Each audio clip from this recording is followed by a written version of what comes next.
कि determine the AP, हमें AP निकालना है whose third term is 16 and seventh term exceed fifth term by 12। Question number समझिए, A16 term जो है वो है A16 टर्म कितना 16 term whose third term is 16, मतलब A3 टर्म है 16, ये 16। और आगे कह रखा है सेकंड कंडीशन में कि 7 टर्म और फिफ्थ टर्म के बीच का जो डिफरेंस है वो कितना है, वो है 12। तो हमें बताना है एपी, एपी बताना है तो पहले क्या करेंगे, ए और कॉमन डिफरेंस निकाल लेंगे। तो A3 का बेसिक फॉर्मेट क्या होगा, a प्लस का 2d और बराबर में 16, इसका ये नाम देंगे इक्वेशन फर्स्ट। इसमें देखिए A7 को लिखेंगे तो a प्लस का 6d और माइनस a फिफ्थ को लिखे तो क्या लिखेंगे, a प्लस का 4d किसके बराबर में है, 12 के। तो सॉल्व करेंगे इसे, a प्लस का 6d और ये माइनस का a और प्लस माइनस माइनस का 4d और बराबर में 12।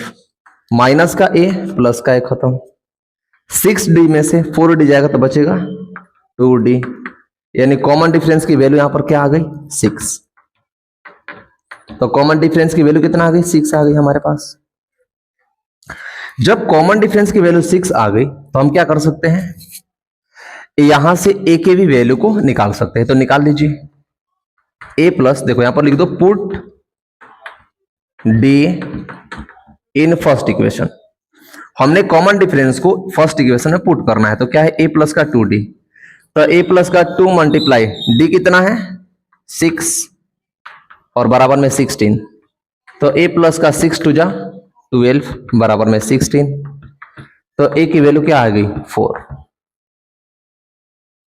यानी 16 में से देखिए 16 में से 12 बचेगा तो 4 बचेगा, तो a की वैल्यू कितना आ गई 4 आ गई।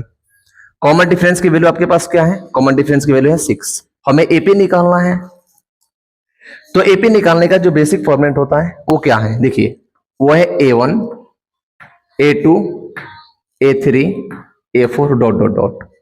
तो a अगर हम मान लीजिए a1 निकालते हैं तो a1 की वैल्यू होती है a, अगर a2 सेकेंड टर्म निकालते हैं तो ये होता है a प्लस का d, अगर a3 टर्म निकालते हैं तो ये होता है a प्लस का 2d, डॉट डॉट डॉट आगे की तरफ बढ़ जाएगा। तो हम क्या करेंगे, लिख देंगे, जैसे मान लीजिए a निकालना है तो a क्या है हमारे पास, a तो आ गया 4, तो फर्स्ट टर्म हो गया 4, कॉमा सेकेंड टर्म निकालना है तो a प्लस का d, तो a 4 प्लस का d, तो 6 प्लस का 4 सेकेंड टर्म हो गया 10, a3 टर्म a प्लस का 2d, मतलब जो कॉमन डिफरेंस होगा उसमें 2 से मल्टीप्लाई कीजिए, तो 6 मल्टीप्लाई 2 मतलब 6 का मल्टीप्लाई 2 से और प्लस का 4 ऐड कीजिए, तो 6 टू जा 12 और प्लस का 4 कितना हुआ 16।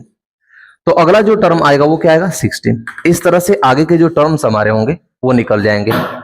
तो इस तरह से हमारा क्या हुआ एपी बनेगा, और इस एपी को क्या करेंगे हम आगे बनाएंगे। I hope